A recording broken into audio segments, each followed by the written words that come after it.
आज के लेक्चर में देखते हैं कि हम डाटा सेल के अंदर किस तरीके से एंटर कर सकते हैं, सेल का रेफरेंस क्या होता है और फार्मूला हम किस तरीके से लगा सकते हैं। तो जिस सेल के अंदर भी डाटा एंटर करना हो तो उसको पहले हमें सिलेक्ट करना पड़ता है। सिलेक्ट करेंगे तो उसके इर्द गिर्द रेक्टेंगल आ जाएगी, यानी कि वो एक्टिव सेल बन जाएगा और उस एक्टिव सेल के अंदर हम डाटा एंटर कर सकते हैं। तो पहले हम सेल को सिलेक्ट करेंगे जिस सेल के अंदर हमने डाटा को एंटर करना है। उसके बाद हम कीबोर्ड से डाटा टाइप करेंगे सेल के अंदर, या डाटा फार्मूला बार के ज़रिए भी एंटर किया जा सकता है। जब डाटा एंटर हो जाएगा उसके बाद हम जो एंटर की है कीबोर्ड के ऊपर उसको प्रेस कर देंगे तो जो वैल्यू होगी, जो डाटा होगा, वो सेल के अंदर एंटर हो जाएगा। जैसा कि फर्ज करें मैं यहाँ पर कोई डाटा एंटर करता हूँ,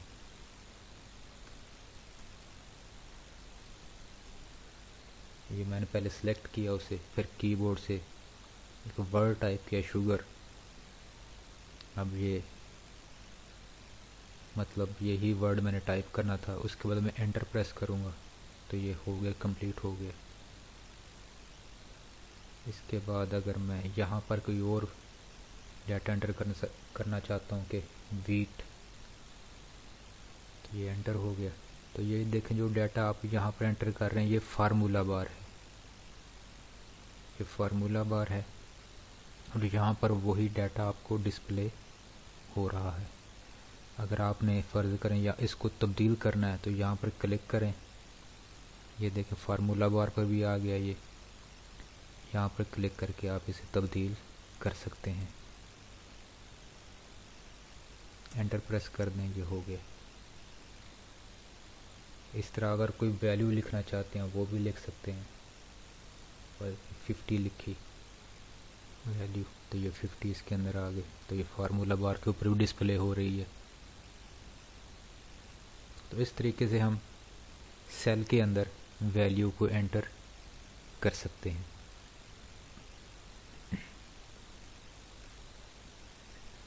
तो सेल रेफरेंस है, पहले भी बताया था इसके बारे में कि जो सेल का एड्रेस होता है वो सेल का रेफरेंस कहलाता है। हर सेल का एक मुख्तलिफ एड्रेस होता है। Each cell has a reference या each cell has an address. Cell reference represents the contents. Cell address से ही पता चलता है, सेल रेफरेंस से ही पता चलता है कि उसके अंदर लिखा क्या हुआ, उसके अंदर कंटेंट्स क्या है, उस सेल के अंदर वैल्यू क्या लिखी हुई है। फॉर एग्ज़ाम्पल C10 ये सेल रेफरेंस है, जिसका क्या मतलब है कि 10 रो नंबर है और C क्या है, ये कॉलम का लेटर है।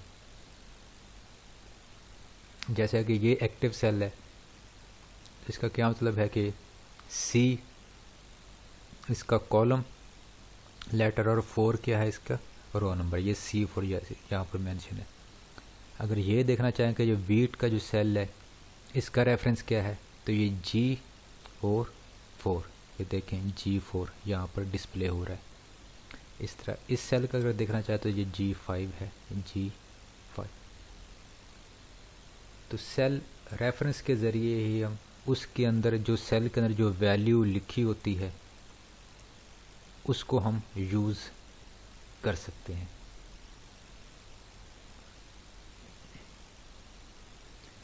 उसके बाद फार्मूला है कि फार्मूला भी हम लगा सकते हैं। एक सेल के अंदर हम कोई न्यूमेरिक वैल्यू एंटर कर सकते हैं, कोई टेक्स्ट वैल्यू एंटर कर सकते हैं। इसके अलावा कोई फार्मूला भी हम उस सेल के अंदर एंटर कर सकते हैं। तो फार्मूला किस काम आता है? It performs calculations on data. Formula के ज़रिए हम डाटा के ऊपर कैलकुलेशन परफॉर्म करते हैं और फार्मूला जब हम उस डाटा के ऊपर अप्लाई करेंगे तो फार्मूला हमें रिज़ल्ट प्रोवाइड करेगा। तो वो रिज़ल्ट कहाँ पर डिस्प्ले होंगे? वो सेल के अंदर ही डिस्प्ले होंगे। जिस सेल में हम फार्मूला लगाएंगे उसी सेल के अंदर ही हमें रिज़ल्ट भी डिस्प्ले हो जाएगा। तो फार्मूला हम किस तरीके से लगाते हैं? Formula begins with equal to sign. Formula लगाने से पहले हमें ये इक्वल टू का जो साइन है, जो सिंबल है, ये लगाना पड़ेगा। उसके बाद हम इक्वल टू के साइन के बाद फार्मूला लिखेंगे। A formula is entered in a cell and is displayed in the formula bar when the cell is active. तो इक्वल टू के साइन के बाद हम उसी सेल के अंदर फार्मूला एंटर करेंगे, तो वो फार्मूला आपका फार्मूला बार में भी नज़र आ रहा होगा। जैसे कभी हमने देखा कि जो वैल्यू हम एंटर करते हैं सेल के अंदर वो फार्मूला बार के ऊपर भी नज़र आ रही होती है।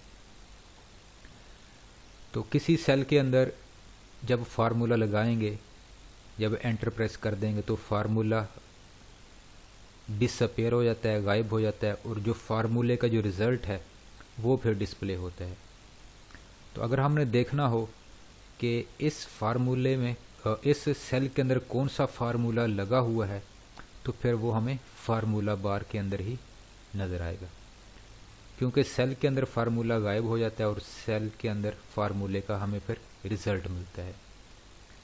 और उस सेल के अंदर कौन सा फार्मूला लगा हुआ वो हमें फार्मूला बार से फिर हमें पता चल जाएगा जब सेल को हम क्या करेंगे, सिलेक्ट करेंगे, यानी कि उसको एक्टिव बनाएंगे। जैसे कि मौजूदा के फार्मूला लगा जाए, जैसे ये इक्वल टू का सिंबल है, ये मैंने फार्मूला क्या लगाया है कि B1 सेल और B2 सेल को मैं ऐड कर रहा हूँ कि जो वैल्यू B1 के अंदर है और जो वैल्यू B2 के अंदर है वो दोनों क्या हो जाएं, ऐड हो जाएं।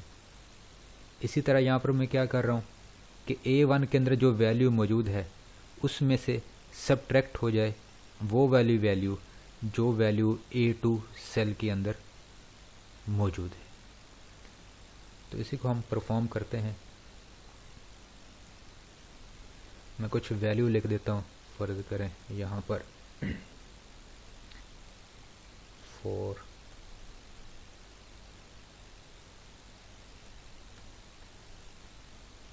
कुछ वैल्यू मैंने लिखी है। ये वैल्यू, पहली वैल्यू C1 में है, C2, C3, C4। इस तरह ये D के कॉलम के अंदर वैल्यू D1 में ये D1 की है, ये D2, ये D3 और ये D4। तो अब मैं चाहता हूँ कि ये वैल्यू दोनों ऐड हो जाएं, यानी कि C की वैल्यू D के अंदर ऐड हो जाए, यानी कि C1 की वैल्यू D1 की वैल्यू से ये ऐड होकर रिज़ल्ट E1 में मिले। ये 4 और 2 ऐड होके रिज़ल्ट कहाँ पर डिस्प्ले हो, E1 में। ये E1 है। तो फार्मूला कैसे अपेयर होता है, मतलब इक्वल टू का हम सिंबल लगाते हैं। ये इक्वल टू का सिंबल आ गया, यहाँ पर भी नज़र आ रहा है, फार्मूला बार में भी। मैंने ऐड किसको करना है, C1 को और D1 को। C1 को ऐड किया, C1 लिखा, उसके बाद एडिशन का सिंबल और D1। देखें वो सिलेक्ट करके बता भी रहा है कि ये दो वैल्यू के ऊपर आप कोई ऑपरेशन परफॉर्म कर रहे हैं, तो क्या करें, C1 प्लस D1। अब मैं एंटर प्रेस करूँगा तो ये फार्मूला डिसअपेयर हो जाएगा और जो इसका रिज़ल्ट होगा वो हमें डिस्प्ले हो जाएगा। रिज़ल्ट क्या होगा, 6, वो हमें डिस्प्ले हो जाएगा। देखें 6 क्या हो गया, डिस्प्ले हो गया है। अभी देखें, अब मैं अगर देखना चाहूँ कि यहाँ पर E1 में कौन सा फार्मूला लगा हुआ है, इस पर क्लिक करता हूँ। यहाँ पर तो अभी हमें रिज़ल्ट मिल रहा है, लेकिन इसके अंदर फार्मूला क्या लगा हुआ हमें फार्मूला बार में डिस्प्ले हो जाएगा, क्योंकि E1 के अंदर जो फार्मूला लगा हुआ है वो क्या है, C1 प्लस D1 है। इसी तरह मैं यहाँ पर भी फार्मूला लगा सकता हूँ कि ये क्या होगा, C2 प्लस D2, तो ये 8 हो जाएगा। इस तरह यहाँ पर मैं लगा देता हूँ C3+D3। तो ये इस तरीके से फार्मूले इसके अंदर लगाए जा सकते हैं। अब मैं यहाँ पर क्या करता हूँ कि C1, अब मैं सब्ट्रैक्ट करता हूँ D1, कि C1 में से वैल्यू सब्ट्रैक्ट हो जाए, कौन सी वैल्यू, जो D1 की है, यानी कि अब रिज़ल्ट क्या आएगा, 2।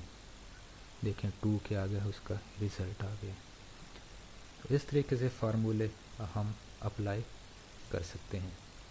अगर फार्मूला फर्ज करें चेंज करना हो तो यहाँ पर इसको सिलेक्ट किया, यहाँ फार्मूला बार में गए तो मैं ये C1, यहाँ पर गए हम,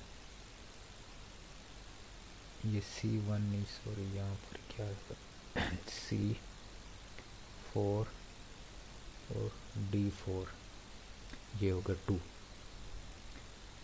तो अगर चेंज करना हो यानी कि C4 और D4 को ऐड करना, तो यहीं फार्मूला बार पे जाके हम फार्मूला का चेंज भी कर सकते हैं। अब ये एडिशन हो जाएगी, यानी कि ये 12 बन जाएगा, ये 12 हो गया है।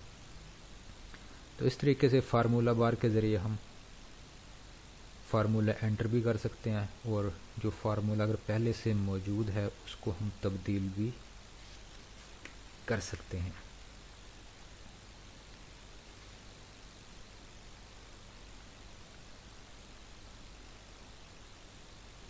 आगे देखते हैं कि रेफरेंस ऑफ ए सेल, हमने पहले देखते कि रेफरेंस ऑफ ए सेल क्या होता है, कि जो सेल का जो एड्रेस होता है उसका रेफरेंस कहलाता है। अब दो तरह के रेफरेंस होते हैं सेल के, एक रिलेटिव रेफरेंसिंग, दूसरा एब्सोल्यूट रेफरेंसिंग। रिलेटिव रेफरेंसिंग में क्या होता है, referencing cells by rows and column labels is called relative referencing. कि किसी भी सेल को रेफरेंस करना या उसको यूज़ करना उसके रो नंबर और कॉलम लेटर से रिलेटिव रेफरेंस कहलाता है। जैसे कि हम लिखते हैं C4, D4, E9, ये रेफरेंस है। तो अगर हमने कोई फार्मूला लगाया हुआ है किसी सेल के अंदर, उस फार्मूला को हम कॉपी करते हैं, उस फार्मूला को कॉपी करके हम किसी दूसरे सेल के अंदर लेकर जाते हैं, तो उस फार्मूले के जो रो और कॉलम जो लेबल होंगे वो नए सेल के मुताबिक तब्दील हो जाएंगे। If A formula is copied containing a relative reference and is pasted to new cell, then reference is changed according to the new cell। कि अगर हम किसी सेल से कॉपी करते हैं फार्मूला को जो कि रिलेटिव रेफरेंस के ज़रिए हो, जब हम उसको पेस्ट करेंगे किसी दूसरे सेल के अंदर, तो उस फार्मूले के अंदर जो रेफरेंस होगा यानी कि रो और कॉलम लेटर होंगे वो नए सेल के मुताबिक तब्दील हो जाएंगे।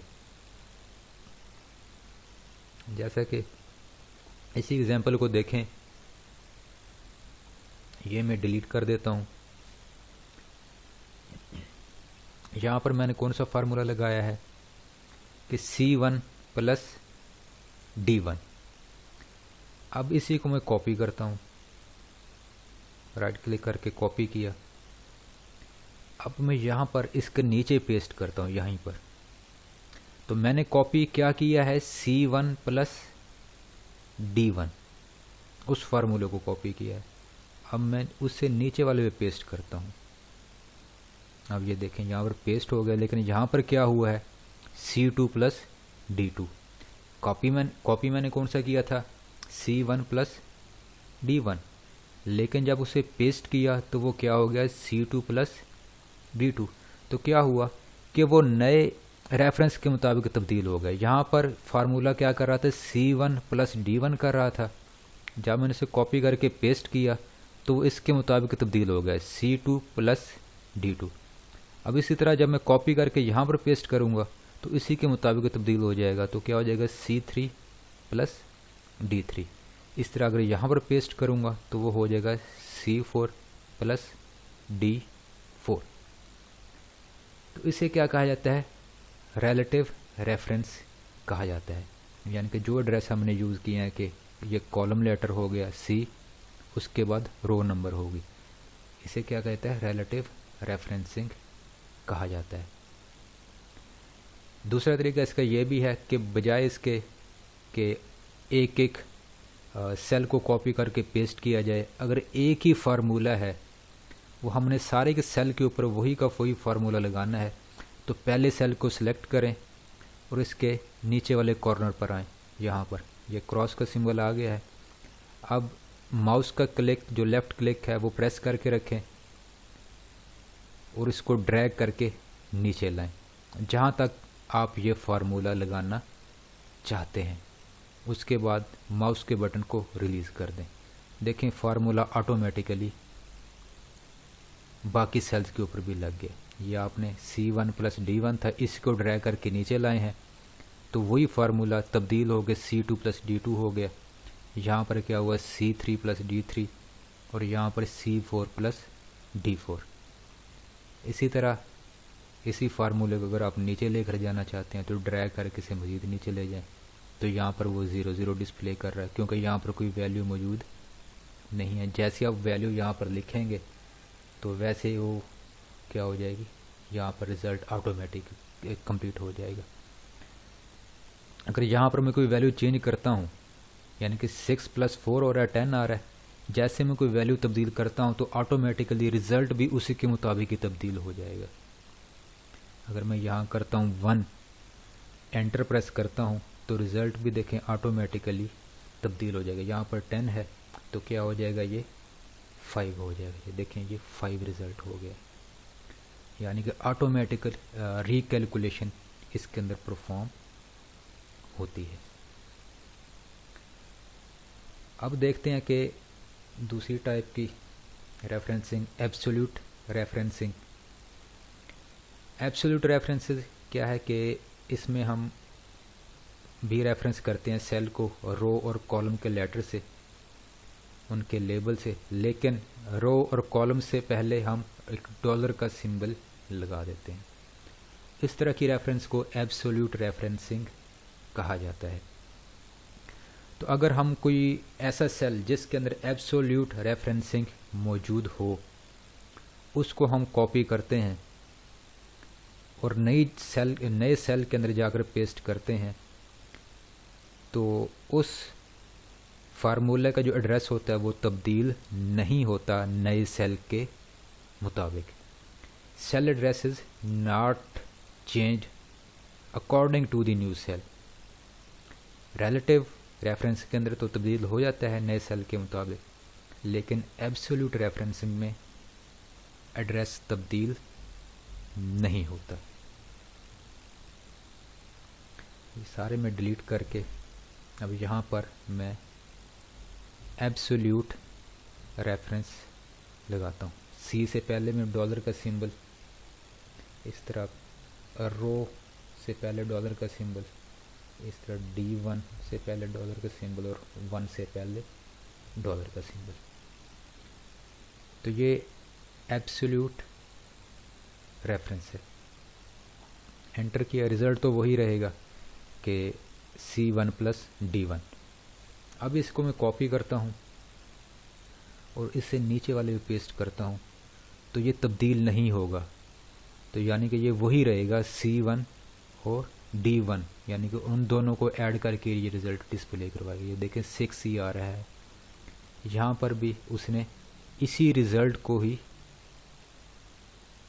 कॉपी किया है, क्योंकि जो हमने फार्मूला कॉपी किया था वो एब्सोल्यूट रेफरेंस का है, जो तब्दील नहीं होता, ओरिजिनल ही वो रहता है, चाहे हम उसको किसी भी सेल के अंदर जाकर पेस्ट क्यों ना कर दें।